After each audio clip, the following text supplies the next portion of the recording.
ഔഷധസസ്യങ്ങളെയും പ്രകൃതിയെയും കോർത്തിണക്കിക്കൊണ്ട് നടത്തുന്ന ഈ പരിപാടിയിലേക്ക് ബഹുമാനപ്പെട്ട പ്രിൻസിപ്പാളെയും വൈസ് പ്രിൻസിപ്പാളെയും അക്കാദമിക് കൗൺസിലറെയും എല്ലാ അധ്യാപകരെയും എൻ്റെ പ്രിയ വിദ്യാർത്ഥി സുഹൃത്തുക്കളെയും ഞാൻ സ്വാഗതം ചെയ്യുന്നു.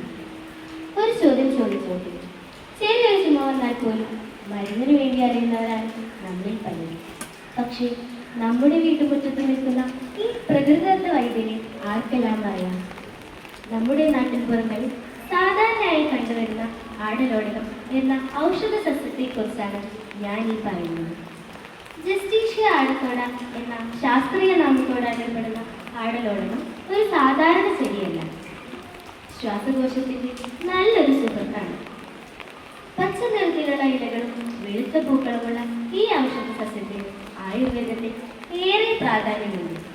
ഇന്ത്യയിൽ മാത്രമല്ല, ഏഷ്യയിൽ തന്നെ പല രാജ്യങ്ങളിലും ഇതൊരു പ്രധാന ഔഷധ സസ്യമായി കണ്ടുവരുന്നു.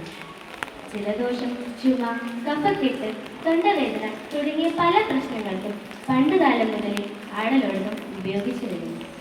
ഇതിലെ വാക്സിൻ എന്ന പ്രകൃതിദത്ത ഘടകം ശ്വാസനാളങ്ങളെ ശുദ്ധീകരിക്കാനും കഫക്കെട്ട് മാറുന്നതിനും സഹായിക്കുമെന്ന് ഗവേഷണങ്ങൾ സൂചിപ്പിക്കുന്നു.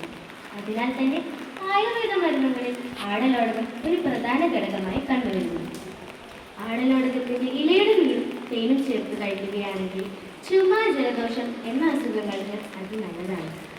ആടലോടകത്തിൻ്റെ ഇലയോടുകൂടി ഉണ്ടാക്കുന്ന കഷായം തൊണ്ടവേദന മാറുന്നതിൽ നല്ലതാണ്. പ്രിയപ്പെട്ടവരെ, ശ്രദ്ധിക്കൂ. പ്രകൃതി നമുക്ക് നൽകിയ പ്രധാനപ്പെട്ട അമൂല്യമായ സസ്യങ്ങളാണ് ഇവ. അതിനാൽ തന്നെ അവയെ സംരക്ഷിക്കുകയുള്ളതും അവരുടെ പ്രാധാന്യം മനസ്സിലാക്കേണ്ടതും നമ്മുടെ ഓരോരുത്തരുടെയും ഉത്തരവാദിത്തമാണ്. അതുപോലെ തന്നെ നമ്മുടെ വീടുകളിൽ അവയെ നട്ടു വളർത്താൻ ശ്രദ്ധിക്കുക. ഇത്രമാത്രം. ആരോഗ്യത്തോടെ ഇരിക്കൂ, പ്രകൃതിയെ സ്നേഹിക്കൂ. നന്ദി, നമസ്കാരം. Give a good applause to Meenakshi.